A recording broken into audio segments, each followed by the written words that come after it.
What would you do if a stranger broke into your house during a storm then told police it was actually his home and you were his son?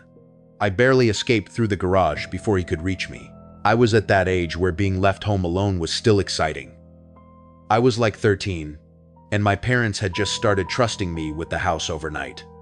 The only condition was that I couldn't leave or invite anyone over, but I was fine with that. There was something exhilarating about blasting my music or video games without my dad yelling at me to turn it down. To make things even better, a rainy night had turned into a full-blown thunderstorm. I've always loved storms. They just make staying inside feel so much more cozy. After watching the storm for a while, I moved my Xbox from my room to the downstairs den. My dad had a huge flat-screen TV with a Bose sound system down there, and the only time I got to game on it was when I was alone. The den was a half flight of stairs down from the living room and level with the backyard, meaning the back door was located right there in the room with me. I was playing Black Ops with the volume blasting in an online party with my friend Cody. I had some crappy headset where you could hear the lobby chat, and for a 1-3-year-old, it was the perfect night. My peace was interrupted by the sound of the doorbell. It was past 9 p.m. I told Cody, and he suggested I check it out. I wondered if maybe my parents were back early, but they had keys, so ringing the bell didn't make sense. I hid my character in a safe spot and went upstairs to the front door. "Who's there?" I shouted. I didn't realize what a mistake that was. A male voice on the other side simply said, "I need to use a phone." I didn't know what to do, so I didn't answer. I just went back downstairs. The damage was done. I had let whoever was out there know I was home. I told Cody about it, and his reaction was a simple, "Yo, what the fuck?" The doorbell rang again, but Cody told me to ignore it. Eventually, the ringing stopped. I relaxed, assuming whoever it was had left. It was a roller coaster of emotions. One moment I was on edge. The next I was back in the fantasy world of my game. Just as I was most at ease, I heard something to my right. I looked over and saw the back door closing. A tall man was stepping inside. It wasn't my dad. It was a stranger. I dropped the controller and bolted for the office door. The headset cord ripped out of the controller as I ran. I made it inside the office and slammed the door shut. I am not exaggerating when I say that the second I locked it, the handle shook aggressively as the man on the other side tried to open it. The office had 2 doors, one leading to the den and one leading to the garage. My only chance to escape was through the garage, but I froze, waiting for something to happen on the other side of the door. Seconds felt like minutes. The man knocked on the door. "Little boy, I just need to use your phone." I was stranded out in the rain. Then, his knocks turned to heavy pounds. His voice got louder and angrier. "Open the fucking door. You little shit." It sounded like he was literally trying to break the door down. I had no choice. I hit the button to open the garage door. It was loud and agonizingly slow. I prayed the man couldn't hear the motor over his own screaming. As soon as it was halfway up, I crawled under it and ran into the storm. I ran a few doors down to my neighbor Julian's house. I knew him well because I used to play with his dog. I rang his bell frantically, looking back at my house, terrified I'd see someone coming down the block. Julian opened the door, and I practically ran into his arms, begging for help. When I told him about the break-in, his demeanor instantly changed. He got the police on the phone immediately. It felt like a long wait before the police were outside. Julian and I went out to meet them. I told them the garage was open.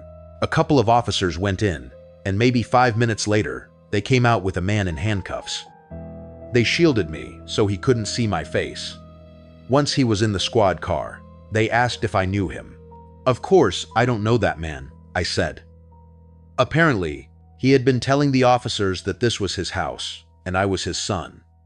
I could tell he was drunk, high, or just crazy, based on how he was acting. He was taken to jail, and my parents pressed charges. His name was John McCarty, and he was charged with criminal trespass. It didn't make me feel safer. knowing that man would one day be out and know where I lived. Thankfully, it seemed to be a random chance encounter. I don't believe he targeted me specifically, and after he was released, he never came back. You think checking under the bed is just for kids? That night, I ignored my gut feeling until I heard the creak of my bed springs and saw her. A skeletal woman with a nightmare grin, staring back at me from beneath my mattress. I never thought in a million years that anything truly horrific would happen to me. I'm an average person with a boring life. So, anything out of the ordinary feels like a massive event. That's why I was always okay with watching those creepypasta and true crime stories on YouTube. I still watch them. But after my own experience, they scare me in a whole new way. It was late, maybe 4 a.m., and everyone else in the house, my mom and my grandparents, were asleep. We've been getting at least one major thunderstorm a week for the past 2 months, and this one decided to start early. I usually enjoy a good storm, sitting by the window to watch the lightning, but something about the wind always creeps me out. It's the way it switches from soft to deafening in an instant. That night, the storm was one of the worst. It sounded like rocks were hitting my window. I was scrolling Reddit when, in the blink of an eye, the power cut out. I didn't mind too much since I had data, so I kept browsing until I dozed off between the hammering rain and the eerie silence of the wind. I woke up a while later. The rain had stopped, but my side was hurting, and my mouth was like sandpaper. I was parched. I tried to fall back asleep, but I was too thirsty. I grabbed my phone, turned on the flashlight, and headed for the kitchen. As soon as I opened my bedroom door, I was smacked in the face by a blast of freezing air. The living room was an icebox. I threw on a sweater and kept walking. As I neared the kitchen, I could hear the wind getting louder. I walked into the kitchen, grabbed a glass, and started filling it from the tap. I glanced around and noticed something that made my stomach drop. The patio door was wide open.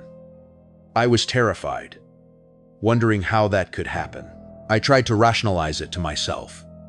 Maybe my grandfather had left it open earlier and forgot. I walked over, glancing over my shoulder in paranoia, slid it shut, and locked it. I speed-walked back to my room, my heart pounding. I closed my bedroom door and laid back down, flashlight still in hand. I managed to calm myself down enough to turn off the light, but my gut wouldn't let it go. Something inside me screamed that I wasn't alone. I got up again and slid my heavy desk chair under the doorknob to jam the door shut. I checked the closet empty. I laid back down, keeping the flashlight on this time as a nightlight. That's when the most disturbing thing of my life happened. I felt a slight bump from directly underneath me, followed by the slow creak of the bed springs. I realized like an idiot I hadn't checked under the bed. I felt like I was going to vomit. Slowly, I leaned over the edge and peered underneath. Staring back at me was an impossibly skinny woman with bloodshot eyes and yellow teeth. She was smiling, an ungodly wide grin that I still can't get out of my head. She stared at me for at least 3 seconds while my brain tried to process what I was seeing. Then, I swear to God, she cackled like a witch. My brain screamed, "Nope." I leapt out of bed, moved the chair faster than I ever have in my life, and sprinted down the hall to my grandparents' room. I banged on the door, screaming for my grandfather. He was out in seconds, holding a gun I didn't even know he owned. We ran back to my room, him leading, my grandmother and me behind. We just barely caught a glimpse of a white figure scrambling out of my bedroom window. Grandpa fired a shot, probably as a warning to tell them never to come back. We didn't call the police. Without security cameras or a real description beyond skinny, we figured they couldn't do anything. My best guess is that she was dangerously ill or on drugs and saw my light before the power went out. I have no idea what her intentions were. We are getting heavy-duty locks installed next week. All I can say is, even in a safe neighborhood, bad things happen. You always have to take precautions.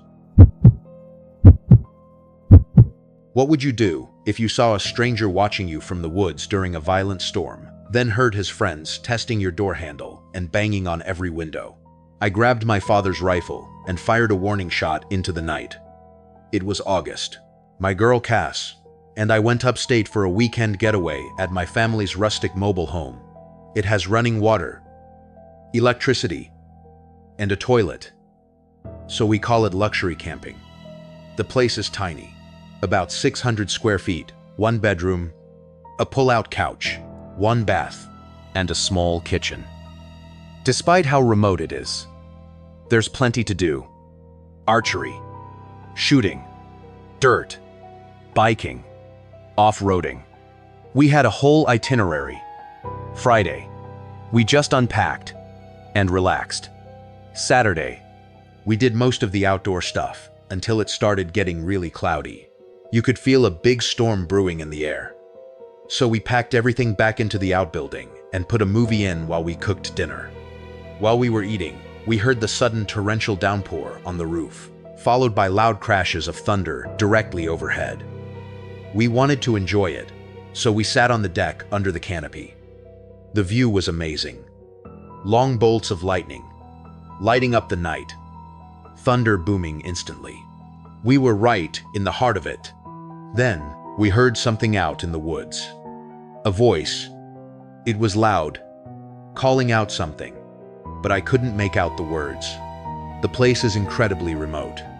Hearing any voice would be alarming. But during a storm like this, it was extremely concerning. We had to assume it was a lost hiker. I stepped to the edge of the deck, rain blowing under the canopy. Lightning flashed, lighting up the tree line. There was a person out there, clear as day. I told Cass, and she instantly freaked out. Thinking I was joking, I considered calling out, but I was scared. This weekend was my idea, and I didn't want to ruin it by freaking her out further. I went back to her. I think it's a hiker, I said. Should we offer help? She asked. Not unless they knock, I said, nudging her inside. Curiosity got the better of me, and I went back to the edge of the deck. I got soaked looking around until I spotted him again. He was much closer now, maybe 20 feet away. A flash of lightning exposed a man standing there. Confirming my suspicion, he was wearing bright colors, almost all white. He was just standing still. That was the scariest part. He wasn't approaching the deck, just watching. I went inside and locked the door. Cass saw the worry on my face. My heart was racing, and I felt nauseous. I don't know who that is, I stammered. I saw the fear in her eyes worsen. I tried to keep her calm, telling her to expect a knock, that they probably just needed shelter. It was the longest 5 minutes of my life, just listening to the rain. Then, we felt the footsteps on the deck, heavy even over the storm. The home doesn't have a doorbell, so we expected a knock.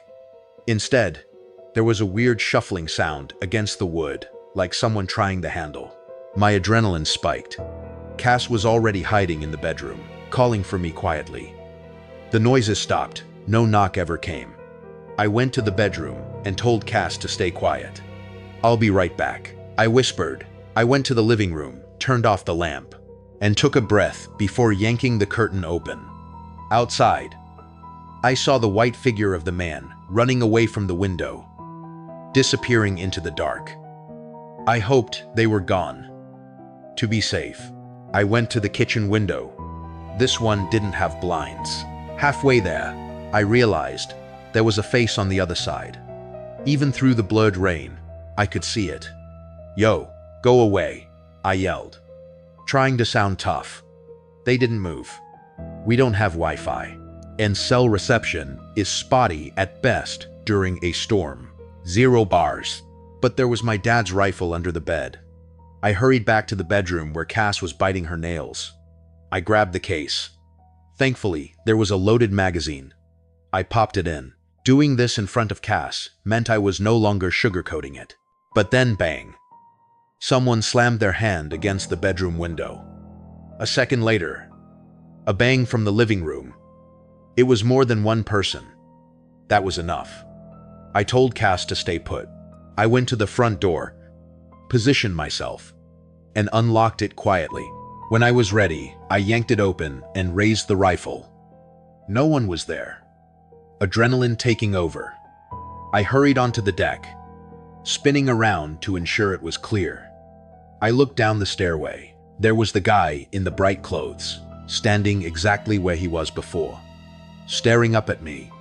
He knew I was there, but I doubt he knew about the gun. I fired a shot into the air.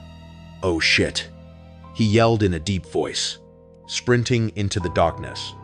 I heard at least 2 other voices fading away, yelling to each other. Then, just the storm. I don't know how many there were. At least 2, maybe 3. Could have been teenagers playing a messed up prank, or bad people trying to break in. I didn't care. If anyone had come up those stairs, I would have shot them dead. They weren't seeking help. That was a certainty. The next day was Sunday, so we packed up and left. There was no damage to the car or the home. I locked everything up tight and took anything valuable with me. In all the years my family has owned the place, that was the only encounter like that. It put a bad taste in my mouth. I've been back with family, but I would never ever go alone again.